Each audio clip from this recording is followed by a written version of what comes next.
ማንኛውም ሴት የሰውነት ቅርሷን የሚያሳይ ወይም ክፍትፍት ልብስ ለብሳ መሄዷ የሁሉንም ወንዶች ስሜት መፈታተኗ በእርግጥ ከመሆኑም በላይ በመንፈሳዊ ሕይወት ደካማ የሆኑትን ደግሞ ለኃጢአት አጋልጦ ይሰጣል። እዚህ ላይ የተሰናከለው በራሱ ደካማነት ነው ብሎ ምክንያት መስጠት አይቻልም። እግዚአብሔር የሚጠይቀው በማን ተሰናከለ የሚለውን ጭምር ነውና ክርስትና ደግሞ ሰውን ማሰናከል እጅግ የከፋ ኃጢአት ነው። ከነዚህ ከታናሾቹ አንዱን የሚያሰናክል የወፍጮ ድንጋይ በአንገቱ ታስሮ ወደ ጥልቅ ባህር ቢሰጥም ይሻለው ነበር። ማቴዎስ 18:6 እንደተጻፈው።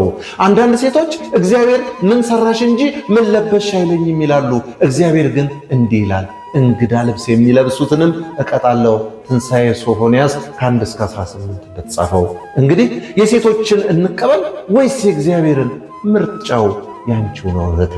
መጽሐፍ ግን እንዲህ ይላል፣ ከሰው ይልቅ ለእግዚአብሔር ልንታዘዝ ይገባል። የሐዋርያት ሥራ 5-29 እንደተጻፈው። በሴቶችና በወንዶች መካከል ያለባበስ ልዩነት ሊኖር ይገባል። የሐዋርያት ሥራ 5:29 ላይ ተጽፏል። ሴት የወንድ ልብስ አትልበስ፣ ወንድም የሴትን ልብስ አይልበስ። ይህን የሚያደርግ በአምላክ ዘንድ በእግዚአብሔር የተጠላ ነው። ዘዳግም 22-5 እንደተጻፈው። ታዲያ ቀሚስ የወንድ ሱሪን የሴት ማን አደረገው? ይህ የስንፍና ስህተታቸው ምክንያት የሚሹ ሴቶች የሚያነሱት ጥያቄ ነው። በመጀመሪያ ደረጃ እኛ ኦርቶዶክሳውያን የእግዚአብሔርን ቃል አውቀን ልንፈጽመው እንጂ በቃሉ ላይ የምንፍቅና ጥያቄ እናነሳ ዘንድ ተገቢ አይደለም። ግን ደግሞ ተፈጥሯችንን ብቻ በማየት ሕሊናችን በራሱ ቢናገር ሱሪ የሴት ነውን? ቀሚስስ የወንድ ነውን? ተፈጥሮ እንኳን አያስተምራችሁምን?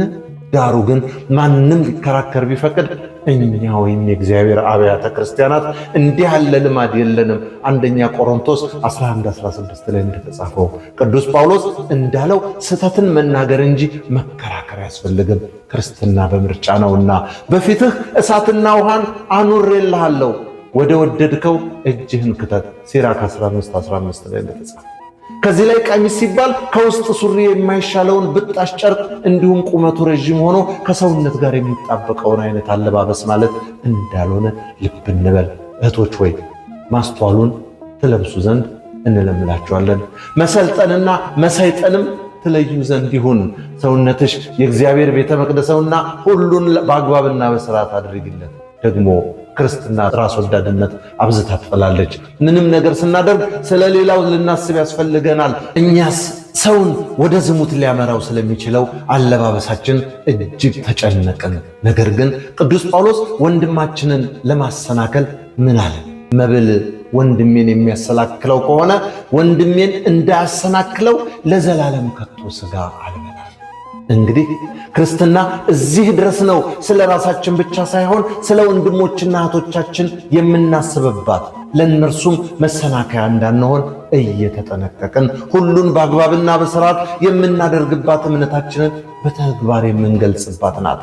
በውኑ ኢትዮጵያዊ መልኩን ነብር ዥንጉርጉርነቱን ይለውጥ ዘንድ ይችላልን? ትንሣኤ ኤርምያስ 13:27 እንደተጻፈው። እነሆ እህቴ አንቺም ኤርምያስ እንዳለው ኢትዮጵያዊነትሽን ጠብቂ፣ የምዕራባውያን ባህል የሆነውን አለባበስሽም ሆነ የምንዝር ጌጥ ራስሽ አርቀሽ በሚያኮራው ኢትዮጵያዊ ባህላችን ትዋቢ ዘንድ እግዚአብሔር ይርዳሽ።